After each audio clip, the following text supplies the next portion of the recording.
Hey there, welcome to this episode, and today I want to look at the analysis and reanalyzing a sample that has been brought in via the SP-404 MKII. Now, I spoke about this in another episode. As you import a sample to a pad, it automatically analyzes that sample and tries to calculate the BPM and the tempo for you, and it does a pretty good job for the main part. On occasion, and if you find yourself with this problem, that it does something wrong, you maybe know the BPM, and for whatever reason, as it's analysed it, it's completely off. We can go about trying to fix it and kind of manipulate it in a few different ways. So how we would do that is we can go into pitch and speed here. Now, this particular sample that I have, it's actually analysed that correctly. It was an 80 BPM loop that I made inside of Ableton, and so I know that it was perfect. However, it's kind of off a little bit because it reckons it's 79.95. It was 100% 80 BPM when I actually exported it, so I know that it's made a very slight kind of miscalculation here. However, it's not enough, and you can see that when it's on the pad it was rounded up to 80 anyway, so it was fine, didn't really cause a problem.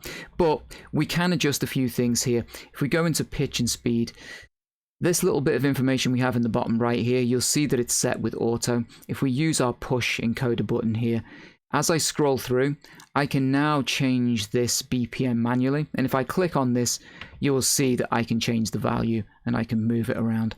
Now, the other thing that you can do is you can do this if we just click OK there, go back to the top. We can do this with like finer increments, so you can do manual F where you get like really fine movements. If we click on this, then you can see I can shift through and I could make this exactly 80 BPM.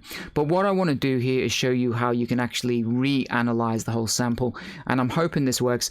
If I just make this completely off, let's make this something that I know it definitely isn't. So let's make it 70 whatever. Let's make it like 73 BPM. And set it like that. I know it's an 80 BPM loop, so I know that that is way off now. When we exit, we can see that the new calculated BPM is 73. So let's say this is what you've got. You've brought a sample in, you know it's 80, but it's telling you 73. Let's go back into pitch and speed here. When you have BPM here, and you change it to auto, which is kind of the default setting, when you do your push and enter button here, it gives us some ways to recalculate and reanalyze that sample.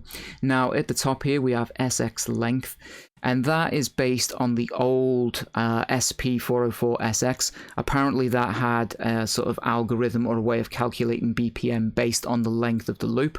So if you like that old school way, maybe you're familiar with that, you can use it that way. I never used one, so personally I don't know how that works, or you know what the results were like, but you can do it that way. The other options that we have are to give it a specific range, and this is particularly useful. Say you bring a sample in that you recorded at like 120 BPM, but when it calculates it, it kind of does the half time, double time issue you get sometimes. So maybe it's telling you it's like 60 BPM. We can set a specific range and get it to reanalyze that sample again. And having something small here, so if that was the case, I don't know, if it was, 60 BPM to 120, I actually want it to be 120 BPM. I would set it in here between 70 and 139 would be a good place to reanalyze it, just to give it a fighting chance of finding that correct BPM. I know it's not 60, so I don't want it as low as like the 50 here. And hopefully it would work out the correct timing of that and come back with like 120. Hopefully that makes sense. So what you're giving it here is a BPM range to work within to give it a fighting chance of finding that correct BPM. We know this is 80 BPM, so between 50 and 99, I'm hoping when I recalculate this, it's going to get us back to that 80 BPM again. So once you've found your range that you're happy with, we can click this here. And it's going to say all pads will be stopped. That's fine. Click OK.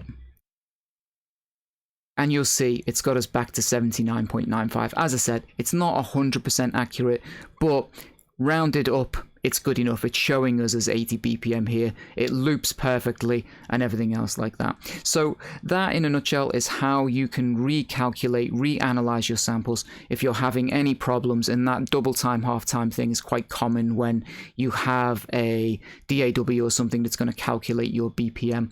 you can use these functions, the pitch and speed function inside of here, play around with it and try and get that, you know, calculated in the correct way and to the correct BPM. Hope you've enjoyed it. I'll see you in the next video.